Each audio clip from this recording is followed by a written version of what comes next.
जय हिंद जी, नमस्कार। आप लोगों को नवरात्रि की बहुत सारी शुभकामनाएं।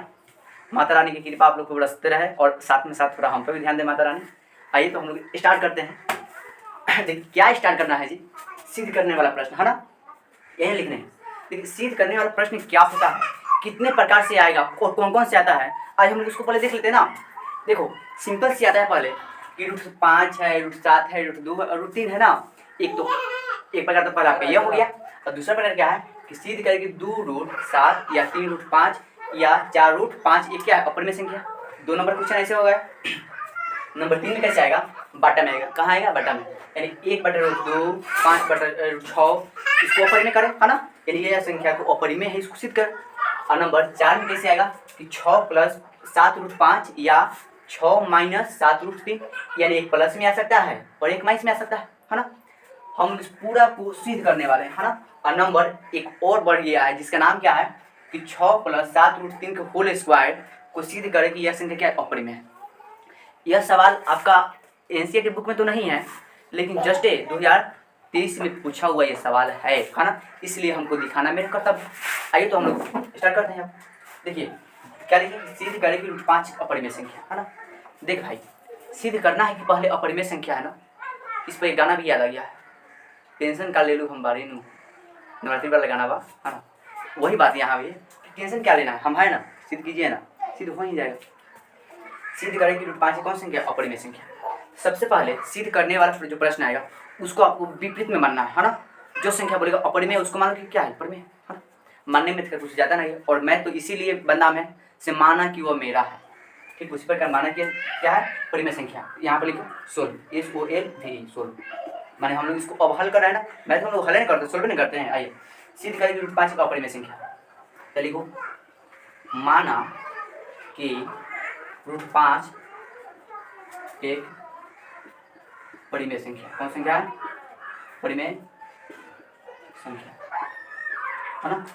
जो हम दोबारा तुम कौन मारे, परिमेय संख्या। ये परिभाषा सबके लिए रहेगा, जो संख्या है परिमेय संख्या है ना, इसको मानेंगे हम लोग है ना। अब देखिए परिमेय संख्या परिभाषा क्या होता है, परिमेय संख्या का परिभाषा क्या होता है, जो संख्या है ना वह संख्या तुम्हारा p/q के रूप में होगा, किस रूप में होगा, p/q के रूप में होगा। और एक बात और ही है संकेत यहाँ, जहाँ q बराबर क्या नहीं होना चाहिए, 0। और ये कौन कहता है, परिमेय संख्या कहता है। परिमेय संख्या क्या बोलता है कि जहाँ q बराबर क्या नहीं होना चाहिए, 0 नहीं होना चाहिए है ना। अब देखो यहाँ पर p जहाँ q एक पूर्णांक है, जहाँ p क्या है, पूर्णांक है ना।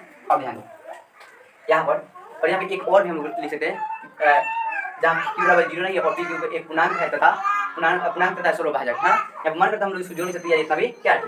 अब ध्यान दो यहाँ पर फर्स्ट स्टेप अब क्या करना है, जो संख्या है ना उसको √5 है तो √5 यहाँ पर लिखो, दोनों तरफ वर्ग करने पर, क्या करने पर, वर्ग करने पर, वर्ग माने स्क्वायर करने पर, वर्ग करने पर। और काउंटर दोनों तरफ, तो बराबर के बाएं और बराबर के दाएं। तो बराबर के बाएं में क्या है, √5, तो √5 की वर्ग कर दो। अब बराबर के दाएं में क्या है, p/q है, तो p/q क्या कर दो, वर्ग कर दो, हो गया ना। और फिर ध्यान देना √5 का वर्ग क्या होता है, तो 5 हम लोग को मालूम है। देखिए √6 अगर आएगा तो √6 का वर्ग क्या होगा, तो रूट से जब स्क्वायर खत्म हो जाएगा क्या बचेगा, 6 बचेगा। अगर इसी प्रकार √7 का वर्ग क्या होगा, तो रूट से स्क्वायर खत्म क्या बचेगा, 7 बचेगा। 5 स्क्वायर क्या होगा, तो रूट से स्क्वायर खत्म क्या बचेगा, 5 बचेगा ना।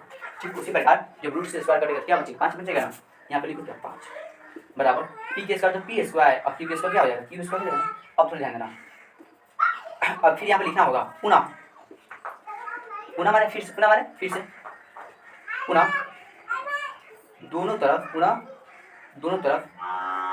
q से गुना करने पर, q से गुना करने पर। अब ध्यान देना, दिखाई दे रहा है, देखो सॉरी, लिखेंगे पुनः दोनों तरफ q से गुना करने पर। जब q से गुना करेंगे यानी 5 में गुना करना है, 5 में भी गुना करना होगा q से। फिर यहाँ पर बराबर की इधर जो है p स्क्वायर और q स्क्वायर है, इसमें भी गुना करना q से गुना करना है। q से स्क्वायर क्या हो जाएगा, खत्म हो जाएगा। q गुना q से q बनता है ना, q बनता है ना, तो q से q स्क्वायर खत्म, क्या बचेगा, सिर्फ q बचेगा। जब 5 में जब q से गुना करेंगे, तो क्या आएगा, 5 क्यूब और ये क्या बन जाएगा, पी स्क्वायर तो ऊपर है ही है और नीचे क्या है, सी का क्यू है। 5 क्यू और बराबर क्या बन जाएगा, पी स्क्वायर बटा क्यू। अब ध्यान दो 5 क्यू बराबर पी स्क्वायर बटा क्यू था, यहाँ क्या था, यहाँ पे लिख देते हैं 5 क्यू बराबर पी स्क्वायर बटा क्यू है। अब जब भी इसका परिभाषा लिखना होगा ना तो बराबर के दरमियान से लेंगे, कहाँ लेंगे, बराबर के दाएं ओर से लेंगे, है ना। बराबर के दाएं देख कर हम लोग क्या करेंगे, इसका परिभाषा लिखेंगे। बराबर के दाएं में क्या है, पी स्क्वायर बटा क्यू। तो पी स्क्वायर क्यू एक भिन्न है, क्या है, एक भिन्न है, एक भिन्न है, जबकि 5 क्यू एक, जबकि 5 क्यू क्या है, पूर्णांक। पी स्क्वायर बटा क्यू एक भिन्न है जबकि 5 क्यू क्या है, एक पूर्णांक है। हम जानते हैं कि भिन्न कभी भी पूर्णांक के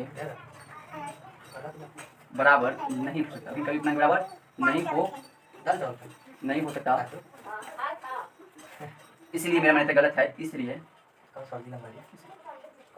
मेरा मान्यता गलत है। अतः वो संख्या हम सिद्ध करें 5 रूट 5 एक अपरिमेय संख्या है ना। और ध्यान अगर इसी प्रकार से सिद्ध करने के लिए आएगा तो सिद्ध करेंगे रूट 2 रूट 7 क्या आप लोग सिद्ध कर सकते हैं। अब इसके नेक्स्ट वाले वीडियो हम बनाएंगे ये बाकी बी सी डी और ई नंबर को हम सॉल्व करेंगे, है ना।